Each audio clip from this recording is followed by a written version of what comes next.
Doctor, আমি কি বেঁচে আছি? প্রশ্নটা শুনে ডাক্তারবাবুর ভুরুতে সামান্য ভাঁজ পড়ল। মাথার ওপরে একটা টিমটিমে আলো জ্বলছে, তাতে সামনের মানুষটাকে স্পষ্ট দেখতে না পেলেও তার অস্পষ্ট ছায়া ছায়া অবয়ব বোঝা যাচ্ছিল। নাকের ওপর ভারী চশমার কাঁচ ওই আধো আলো আধো অন্ধকারেও চকচক করে উঠেছে। মুখের ওপর চাপ দাড়ির জঙ্গল। মনস্তত্ত্ববিদের ঘর যেমন হয়, এই ঘরটাও তেমনই। আলোর চেয়ে অন্ধকারই বেশি। ডাক্তারবাবু টেবিলের ও প্রান্তে বসে আছেন, আর রোগী এ প্রান্তে। কাউকেই বিশেষ স্পষ্ট দেখার উপায় নেই, শুধু দেয়ালে দুটো ক্ষীণ ছায়া মাঝে মাঝে নড়ে উঠছে। ডক্টর সিনহা প্রশ্নটায় বেশ কৌতুক বোধ করলেন। আজ তো একটা জলজ্যান্ত লোক জিজ্ঞাসা করছে যে সে বেঁচে আছে কিনা। এমন কেন মনে হচ্ছে আপনার? লোকটা যেন একটু ইতস্তত করল, একটু উসখুস করে বলে উঠল, একটা সিগারেট খেতে পারি প্লিজ?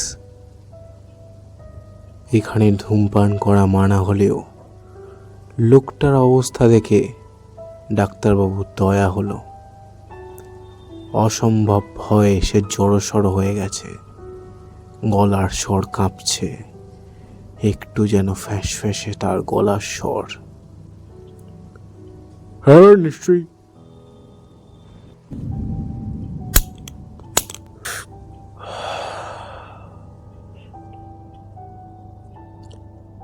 সে কাঁপা কাঁপা হাতে সিগারেট ধরালো। হাত দুটো থরথর করে কাঁপছে তার। লাইটার জ্বালাতেই ডাক্তারবাবু তার চোখ দুটো এক ঝলক দেখতে পেলেন। কালো কুচকুচে চোখ, যেন অন্ধকার জমাট বেঁধে আছে তার চোখে। একবারের জন্য যেন তার মনে হলো লোকটার চোখের মণিটা নেই। মুহূর্তের জন্যে হলেও চমকে উঠেছেন তিনি। বড় মুহূর্তেই সামলে নিয়েছেন নিজেকে। না, হয়তো লাইটারের সামান্য আলোয় তার চোখের ভুল হয়েছে। একটা স্বাভাবিক মানুষের চোখ এমন হতেই পারে না।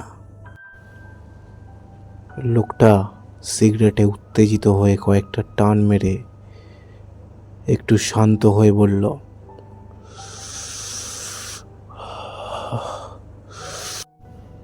ডক্টর, আপনি একটু দেয়ালের দিকে তাকাবেন প্লিজ?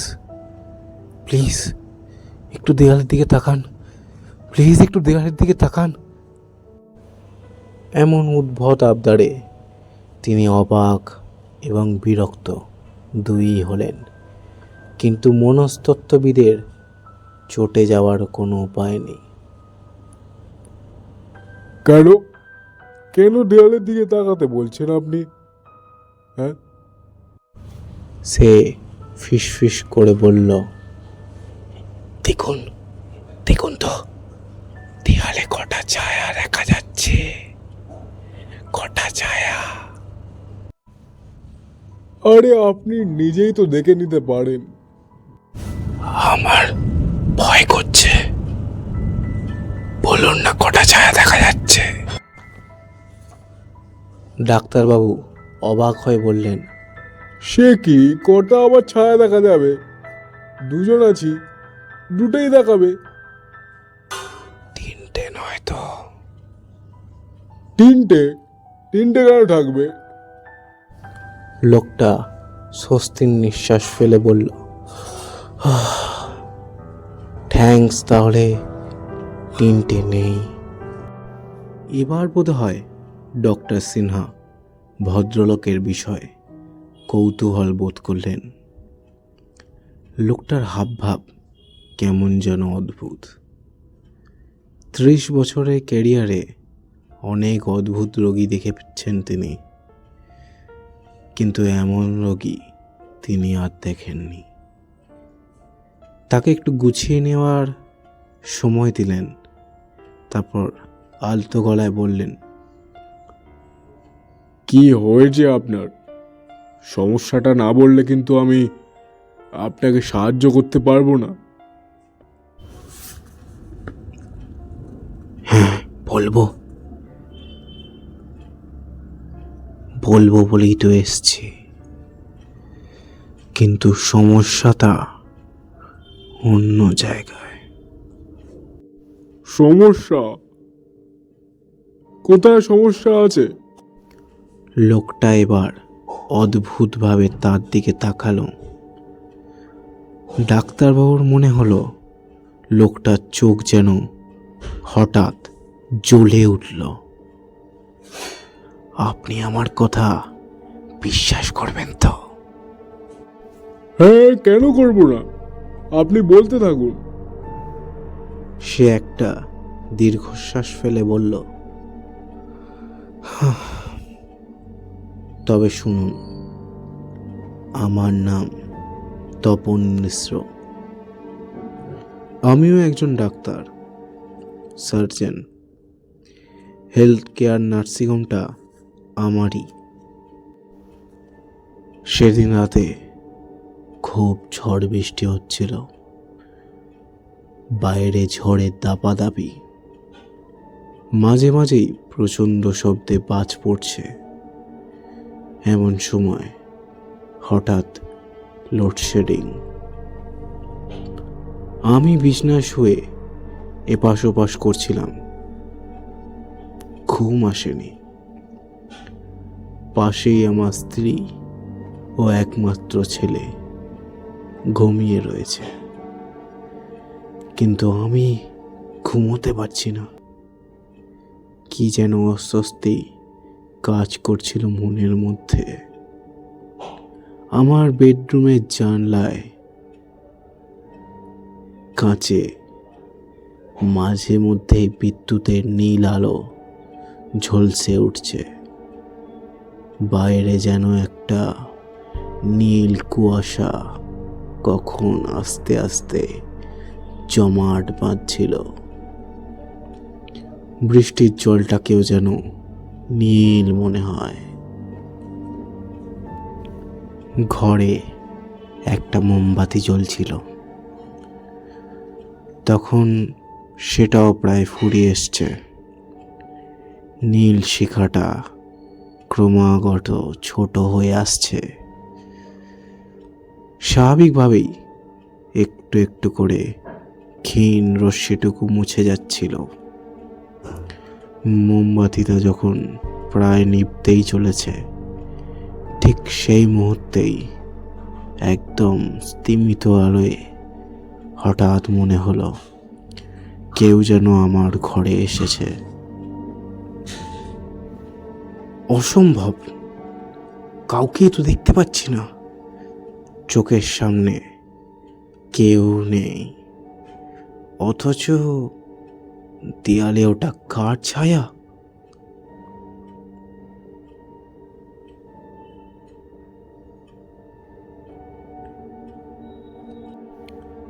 সন্দেহ হলো কোনো চোর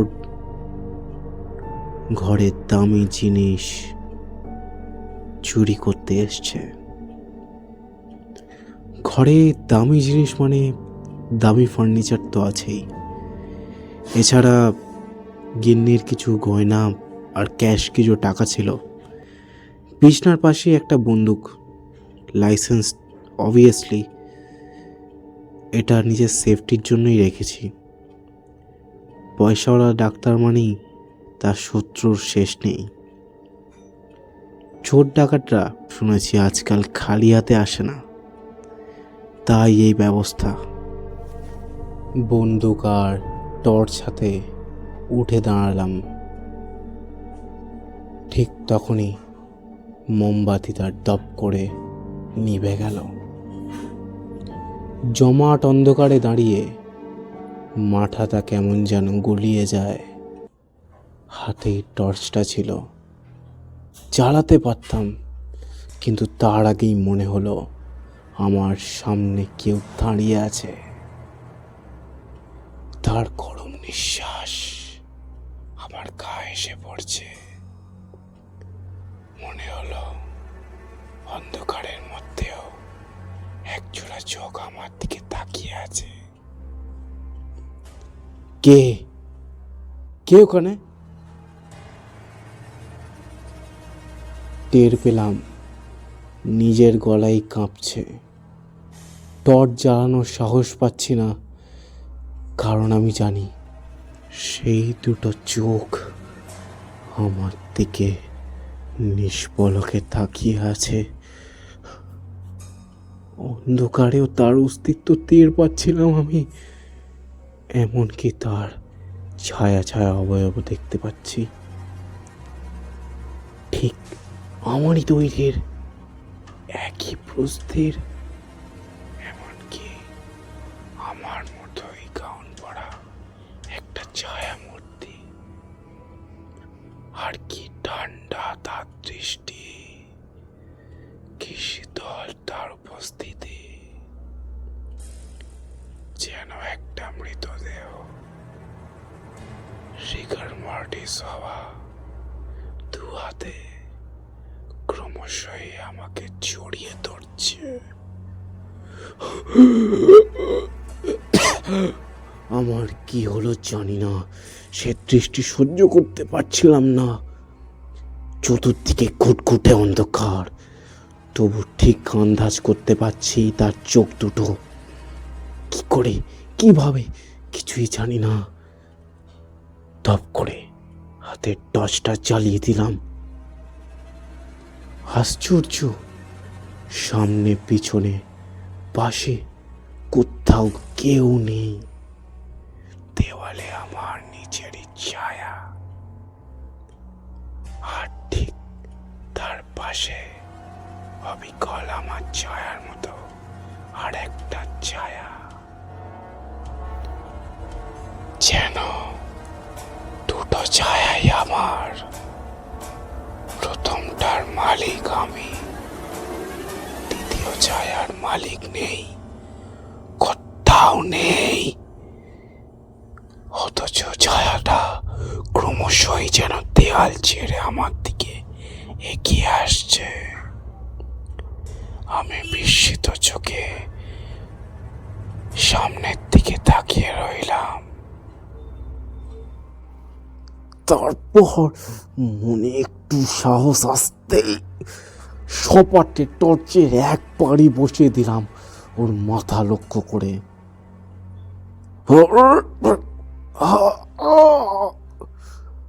আমার কপালটাও যেন ঝনঝন করে উঠল। ও, এত ব্যথা কেন? তারপর আর কিছু মনে নেই। কিছুক্ষণ থামলেন ডক্টর তপন মিশ্র। ডক্টর সিনহা তার কথা খুব মন দিয়ে শুনছিলেন। কৌতূহলের স্বরে তিনি বললেন, হ্যাঁ, তারপর কি হলো? তারপর পরের দিন সকালে আমার ঘুম ভাঙল। কপালে প্রচন্ড যন্ত্রণা, মাথায় হাত দিতে টের পেলাম একটা ব্যান্ডেজের উপস্থিতি। আমার কপালে কেউ ব্যান্ডেজ করে রেখেছে। কিন্তু কিন্তু কিন্তু কি হয়েছিল কাল রাতে?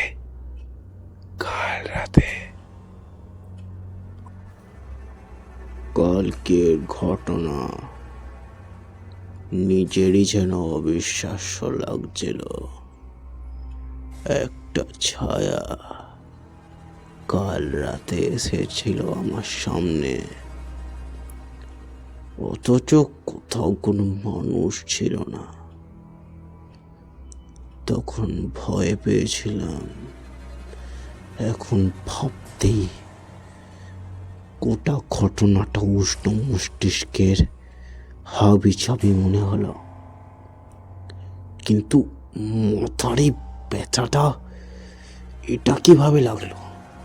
হ্যাঁ, পরে স্ত্রীর কাছে জানতে পারলাম রাতে উঠতে গিয়ে অন্ধকারে হোঁচট খেয়ে এই বিপত্তি। কিন্তু তখনও কে জানতো যে দুঃস্বপ্নটা এখনো শেষ হয়নি, সবে শুরু হয়েছে।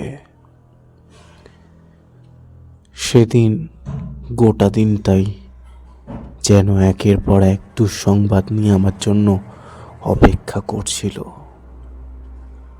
আগের দিন এক পেশেন্টের গলব্লাডার স্টোন অপারেশন হয়েছিল। রাতেও দেখেছি সে ঠিক আছে, সামান্য ব্লিডিং প্রবলেম ছাড়া আর কোনো প্রবলেমই ছিল না। অথচ নার্সিংহোমে ঢুকতে না ঢুকতেই সেই রোগীর আত্মীয়রা আমার উপর প্রায় চড়াও হলো। লোকটা মারা গেছে। আমি তখন বুঝতে পারিনি যে সে মারা গেল কি করে। কালও তো বেঁচে ছিল, অপারেশন সাকসেসফুল।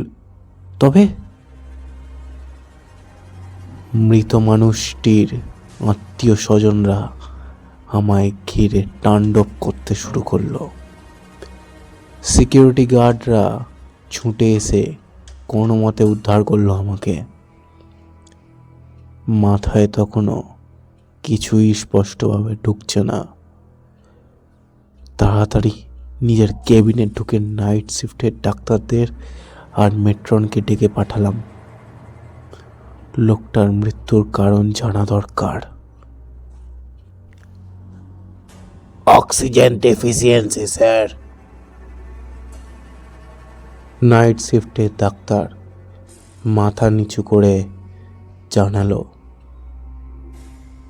অক্সিজেন মাস্ক খুলে নেওয়ার পরই লোকটা মারা যায়। কেন অক্সিজেন মাস্ক খোলা হলো কেন? রাগে প্রায় কাণ্ডজ্ঞানহীনের মতোই চেঁচিয়ে উঠি। যখন দেখা যাচ্ছিল নিঃশ্বাসের প্রবলেম হচ্ছে, তাহলে মাস্ক কেন খুলেছিলে তোমরা? আপনিই তো বলেছিলেন স্যার। আমি রিপ্লেস করতে বলেছিলাম, একেবারে খুলে দিতে বলিনি। নতুন কোনো সিলিন্ডার ছিল না অ্যাট দ্যাট মুমেন্ট। আমি আপনাকে জানিয়েছিলাম যে নতুন সিলিন্ডার এসে পৌঁছাতে মিনিট 10 টাইম লাগবে। সিলিন্ডার না এসে পৌঁছানো অবধি পেশেন্টের অক্সিজেন রিপ্লেস করবো কিনা। কিন্তু আপনার আর একটা আর্জেন্ট অপারেশন ছিল, ওটি সিলিন্ডারটা দরকার ছিল, তাই আপনি অর্ডার দিয়েছিলেন ওটি সিলিন্ডার ফেরত আনতে। তুমি বলতে কি চাও লোকটার মৃত্যুর জন্য আমি দায়ী? অপারেশন থিয়েটারে অক্সিজেন সিলিন্ডারের উপস্থিতি বেশি জরুরি। 10 মিনিট পরেই তো নতুন অক্সিজেন চলে আসতো। এমন তো নয় যে আমি লোকটাকে মারার জন্যই ওকে অক্সিজেন দিতে বারণ করেছি। 10 মিনিট যদি সে অক্সিজেন ছাড়া বাঁচতে না পারে, তা আমার কি করার আছে? মাথাটা তপ করে গরম হয়ে গেছিল। কোনো মতে ঠান্ডা করি। এখন সামনে অনেক লড়াই। নার্সিংহোমের চিকিৎসার ত্রুটিগত কারণে মৃত্যু হলে তার দায়ভার অনেক। যে কোনো মুহূর্তে প্রেস এসে পৌঁছতে পারে। রিপোর্টে লিখে দাও যে লোকটার অবস্থা সিরিয়াস ছিল। গল ব্লাডারে বেশি দিন ধরে স্টোন থাকার কারণে গ্যাংগ্রিন হয়ে গেছিল। তাই অনেক চেষ্টা করেও তাকে বাঁচানো যায়নি। কিন্তু অক্সিজেন ডেফিসিয়েন্সির কথা কোনোভাবেই যেন ফাঁস না হয়। কিন্তু স্যার পোস্টমর্টম হলে। বললাম তো আমি সামলে নেব। এখন যাও। টাকা আর ক্ষমতার জোরে যে পোস্টমর্টম রিপোর্টকে পাল্টে দেওয়ার ক্ষমতা আমি রাখি, সে বিষয়ে কোনো সন্দেহ নেই।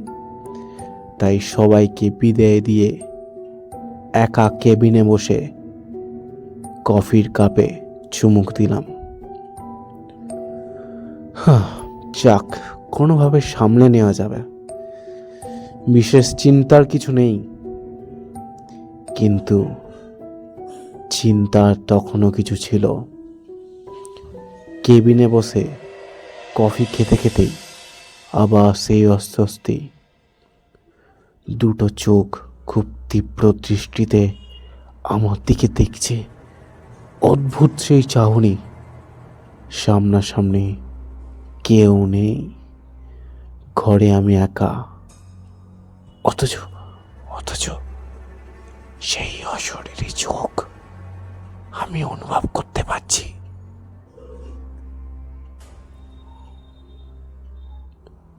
হঠাৎ কি যেন সন্দেহ হলো। চেয়ারটা পেছন দিকে ঘুরিয়ে দেখি, না, কিচ্ছু নেই, কিচ্ছু নেই, একদম ফাঁকা। ষষ্ঠীর একটা নিঃশ্বাস ফেলে সামনের দিকে ঘুরতে যাব।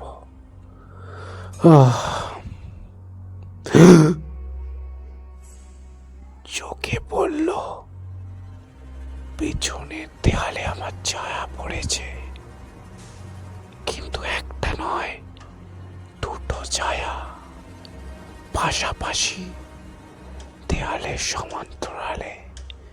দুটো একই রকম ছায়া, একটা আমার আর একটা আমার নয়, হতেই পারে না। আমার আমার মাথাটা বোধহয় খারাপ হয়ে গেছিল। বিদ্যুৎ গতিতে সামনের আয়নার দিকে তাকালাম।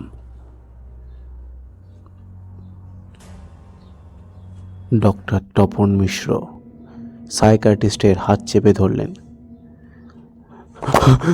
ডাক্তারবাবু, ডাক্তারবাবু, যা দেখলাম তা বিশ্বাস করবেন না। কেউ বিশ্বাস করেনি জানেন। আরে কি আশ্চর্য, আপনি আমাকে বললে তবে তো বিশ্বাস করতে পারবো। দেখলাম দেখলাম আয়নায় আমার প্রতিচ্ছবি পড়েছে, আর ঠিক আমার পেছনেই আর একটা লোক। তার পোশাক পরিচ্ছদ একদম আমার মতো, এমনকি তাকে দেখতে হুবহু আমার মতোই। শুধু চোখ দুটে কোনো মণি নেই, একদম ফাঁকা। অন্ধকার কোটরের মতো শূন্য চোখে তাকিয়ে আছে, হাসছে। অথবা আমি হাসছি আমার দিকে তাকিয়ে।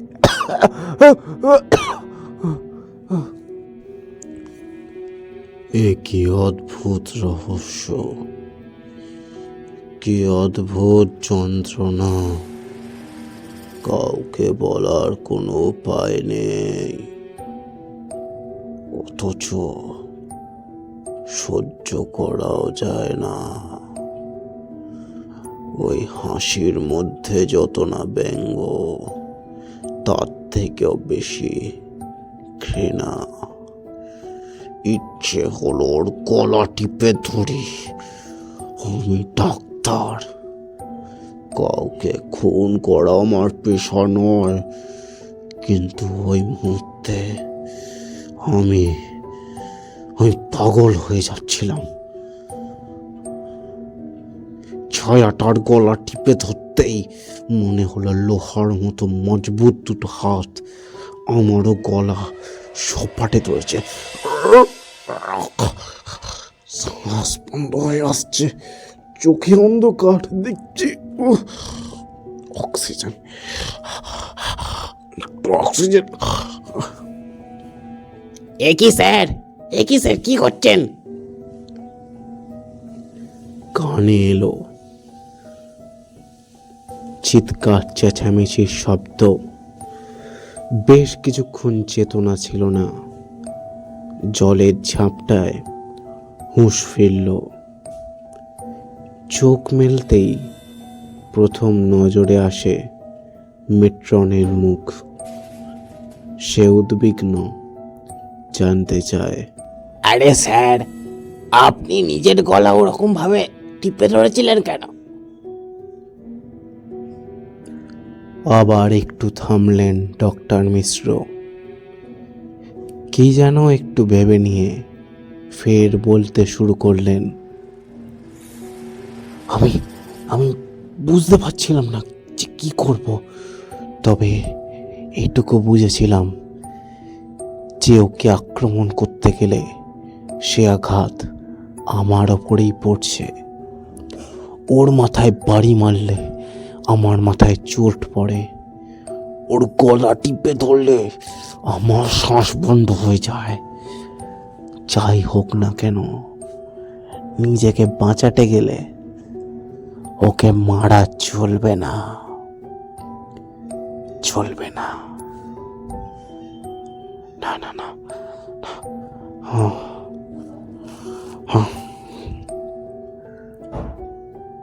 সেই হিসেব মতোই চলতে শুরু করলাম। জিনিসটাকে অগ্রাহ্য করার চেষ্টা করলাম প্রাণপণে, কিন্তু যখনই চোখ পড়ে তখনই দেখি আমার সঙ্গে সঙ্গে দুটো ছায়া তাল মিলিয়ে চলছে। একটা আমার, অন্যটা আমার নয়। রোগী দেখি, অপারেশন করি, সবই চলছে নিয়ম মতো, অথচ একমাত্র আমি জানি যে কিছুই ঠিক নেই। সব সময় সেই ছায়া আমার পেছনে ওঁট পেতে বসে রয়েছে। তার সদা সতর্ক নজর আমার উপরে নিবদ্ধ। ও আমাকে পায়ে পায়ে ফলো করছে। ওকে ছেড়ে যাওয়ার উপায় আমার নেই, অথচ সহ্য করার ক্ষমতাও নেই। সব সময় ভয় সিটিয়ে থাকি, যদি কেউ কি দেখে ফেলে, যদি জানতে চায়।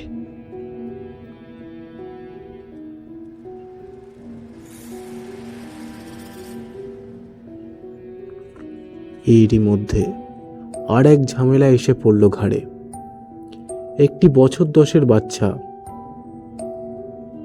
হার্টের সমস্যা নিয়ে নার্সিংহোমে এসে ভর্তি হয়েছিল।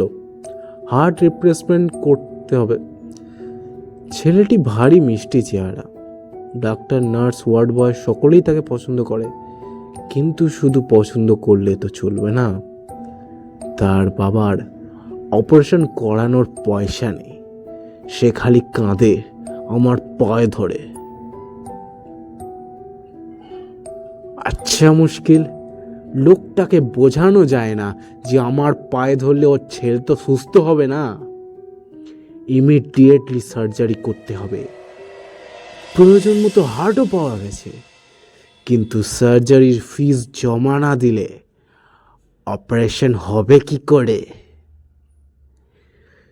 সে কথা বলতেই সে ফের কেঁদে ফেলে। আমি গরিব মানুষ, অত টাকা একসঙ্গে কোথায় পাবো? তোর নিকুচি করেছে টাকা, মুরত নেই যখন এসেছেই কেন? আমার মাথা ফের গরম হয়ে যায়। মামার বাড়ি রপ্তার পেয়েছে, চিকিৎসা করানোর সময় নাম করা ঝাঁ চকচকে নার্সিংহোম, আর টাকা দেওয়ার বেলায় দান্তব্য হাসপাতাল। কি ভাবে এরা? এত আধুনিক যন্ত্রপাতি, এত নামি দামি ডাক্তার, এত মেনটেনেন্স, এত উন্নত পরিষেবা, এসব কি হাওয়া থেকে আসে? ভাবছিলাম কেবিন থেকে লোকটাকে ঘাড় ধরে বের করে দিই, কিন্তু কিন্তু পারলাম না। সামনের আয়নায় চোখ পড়তেই দেখি অন্য আমিটা ঠিক পেছনে এসে দাঁড়িয়েছে। ওর চোখে অন্ধকার, কোটর থেকে যেন আগুন ঝরে পড়ছিল। আমি কি ভাবছি তাও জানতে পেরেছে, বুঝতে পেরেছে। ভয় করছিল, ভীষণ ভয়। আমি পালাতে চাইছিলাম ওর কাছ থেকে, একটা মানুষ আমার মতোই দেখতে, যে আমার ভিতরের সমস্ত কথা, সমস্ত অভিসন্ধি জেনে ফেলেছে, তাকে সহ্য করা বড্ড কঠিন। স্যার, যখন ভাবছি ছেলেটার বাবাকে কি বলে বিদায় দেব, ঠিক তখনই এক জুনিয়র ডাক্তার হুড়মুড় করে এসে ঢুকলো আমার ঘরে। তার হাবে ভাবে আশঙ্কা। স্যার, 304-এর পেশেন্ট কোল্যাপস করছে, প্লিজ ইমিডিয়েটলি আসুন। 304 মানে সেই বাচ্চা ছেলেটা? ওর বাবাও দেখলাম কথাটা শুনে বিদ্যুৎ গতিতে উঠে দাঁড়ালো। কথাটার অর্থ সেও বুঝতে চায়।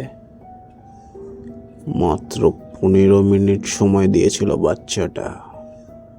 ওর জীবনী শক্তি শেষ হয়ে গেছিল আগেই। খাবি খেতে খেতে একসময় সে নিথর হয়ে গেল। আমি শুধু দেখলাম ওর নীল হয়ে যাওয়া ঠোঁট। শেষ মুহূর্তে বোধহয় কিছু বলতে চেয়েছিল। ওর বাবা তখন পাথর। প্রয়োজনীয় টাকা জমা না দিলে সন্তানের লাশটা পাওয়া যাবে না, সেটা বারে বারে বুঝিয়ে দেওয়া হলো। কিন্তু লোকটা যেন কিছুই বোঝে না। হাবা কালার মতো কিছুক্ষণ চুপ করে থাকলো।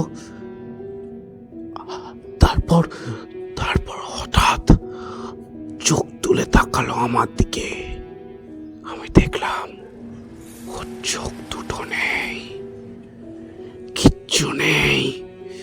তার জায়গায় দুটো বিভৎস শূন্য কোটর আমার দিকে তাকিয়ে হাসছে। আশপাশের ওয়ার্ড বয়, সিস্টার, ডাক্তাররা আমার দিকে তাকিয়ে। কিন্তু বিশ্বাস করুন, কারোর চোখের মনি ছিল না। সবার চোখে শুধু জমাট অন্ধকার, যেন ওদের চোখ কেউ খুবলে তুলে নিয়েছে। অবিকল, আমার মতো।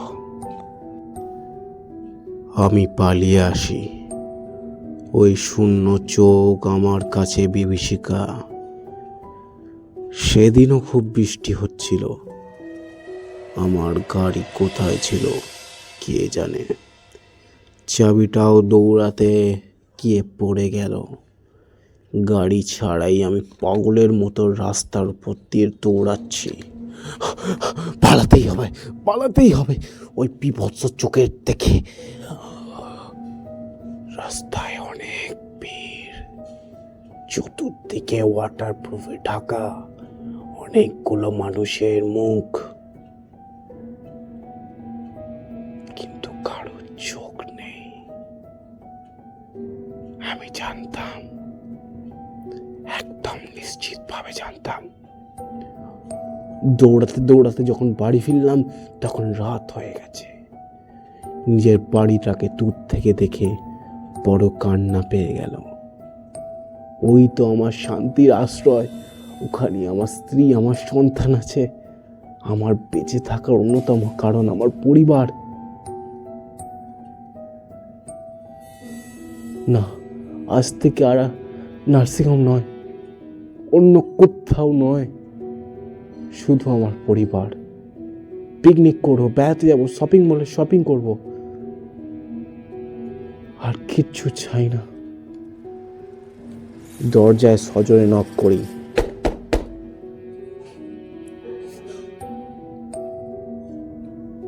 এই মুহূর্তে ভালোবাসার মানুষদের উষ্ণতা খুব প্রয়োজন। ভালোবাসা কাছে আসতে পারে না, অন্ধকার চোখরা। প্রিয় মানুষের সান্নিধ্যে তাড়া করে না, দুঃস্বপ্নরা। আমি নিরাপদ বোধ করছিলাম, ভীষণ নিরাপদ। আর কেউ আমাকে ভয় দেখাতে পারবে না, আর দৌড় করাতে পারবে না। অনেকক্ষণ ধরে নক করার পর দরজা খুললো আমার ছেলে। জড়িয়ে ধরলাম। আহ, কি শান্তি, কি উষ্ণতা। বাবাই এর দিকে, আমার ছেলের দিকে মুখ ফেরাতেই বাজ পড়ার স্পষ্ট নীল আলোয় দেখতে পেলাম বাবাইয়ের চোখ দুটো নেই,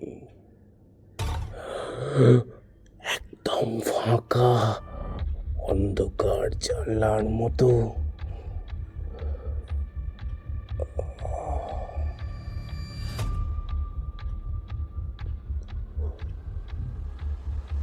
ডক্টর তপন মিশ্র ডক্টর সিনহার হাত চেপে ধরে বললেন, বিশ্বাস করুন ডাক্তার, আমি আর পাচ্ছিলাম না।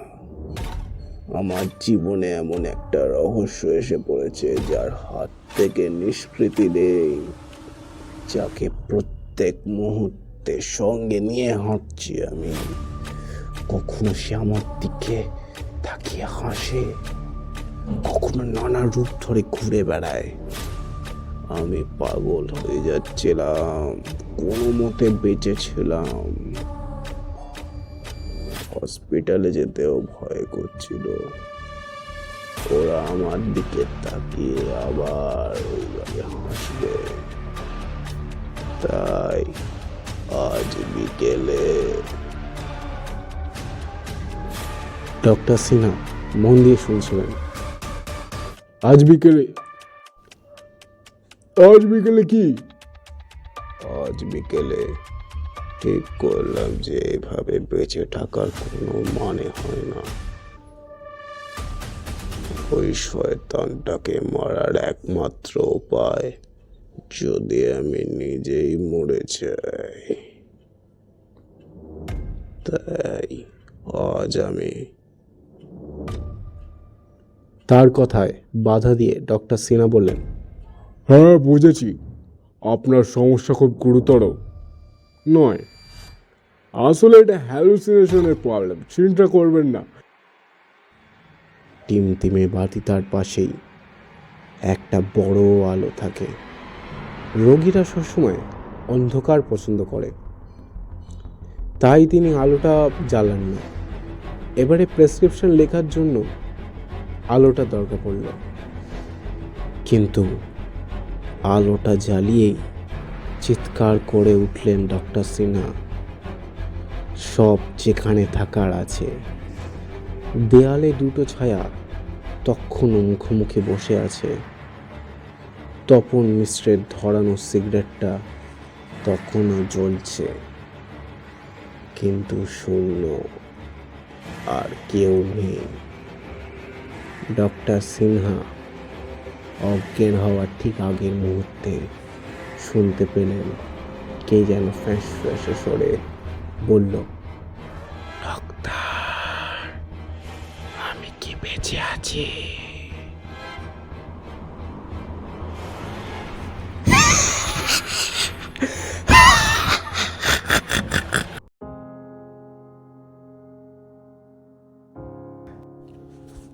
আতঙ্কের কোনো নাম নেই, কোনো রূপ নেই।